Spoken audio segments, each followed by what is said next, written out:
Ju falenderoj për organizimin dhe gatishmërinë që treguat për të ndarë me gjithë dëgjuesit Radio Lushnjës atë çfarë Bashkia e Lushnjës është duke përjetuar dhe organizuar në ndihmë të prekurve nga tërmeti. Është asgjë krahasuar me viktimat që janë dhe familjet që janë sot në nevojë për shkak të kësaj tragjedie që ti tërmeti.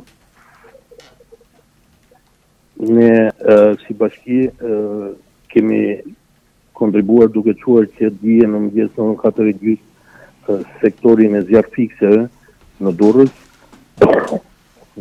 Gjithashtu edhe administrata e bashkisë së bashku me ndërmarrje të vakse që vjen 1300 veta po kontribuojnë me të ardhurat personale që kanë ato për t'i kaluar këto të ardhur në numrin e llogarisë të vënë në dispozicion nga Ministria e Financave.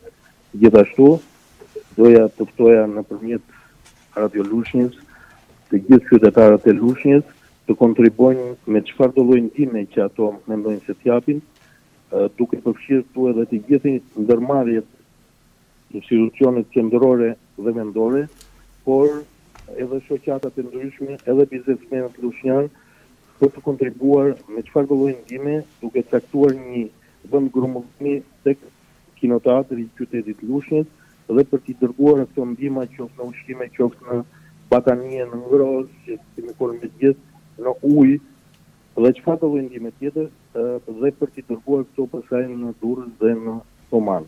Kështu që jemi në pritje, po vazhdojmë me komunikimet tona edhe duke i takuar vetë biznesmenët të ndryshëm, qoftë bizneset të mëdha, qoftë edhe bizneset vogla, për të solidarizuar me të prekurit nga ky tërmet që shkaktoi një fatkeqësi tek ne.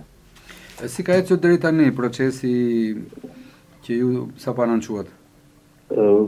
Ne kemi njoftuar që dije dhe jemi në pritje duke vazhduar siç e thash edhe pak më parë zoti Bashi që po marrin kontakte vetë qoftë me drejtoritë qendrore, por edhe nëpërmjet bizneseve që kemi nxjerrë njerëz duke kontaktuar në çdo biznes për të kontribuar për dhe solidarizuar me të prekurit e tërmetit.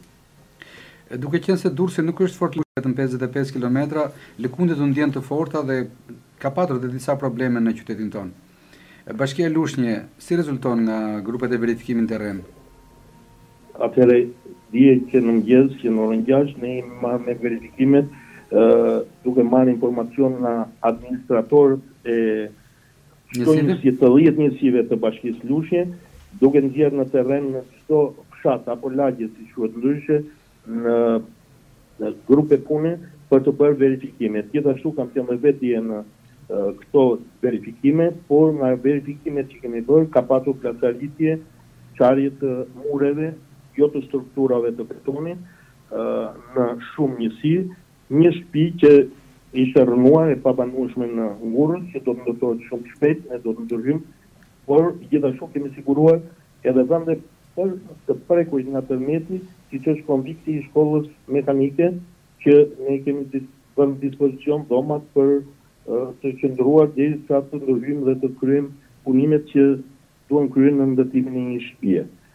Gjithashtu ka patur plasaritje në muret e 4 pallateve që janë në Lushnjë, por janë plasaritje dhe nuk është prekje strukturës pra të kolonave të betonit apo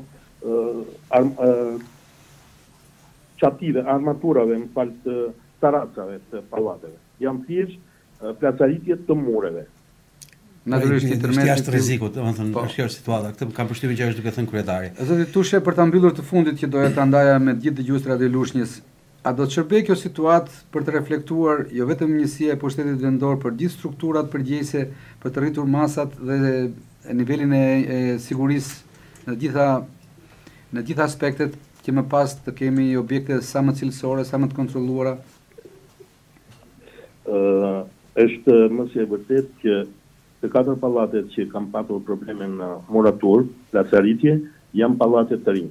Dhe e them me bindje që jo duhet të marrim një kses në rritim të llogarizimit dhe kërkimit të llogarisë, por çdo gjë duhet parë në rrugë ligjore, sepse në rast se do të ndiqeshin në rrugë ligjore edhe këto ndërtime që janë bërë, nuk do të kishte as klasaritet murave dhe jo më të strukturave. Pavarësisht ne nuk kemi dëmtim të strukturave, por vetëm të muraturave. Por edhe këto muratura janë pjesë e banesës.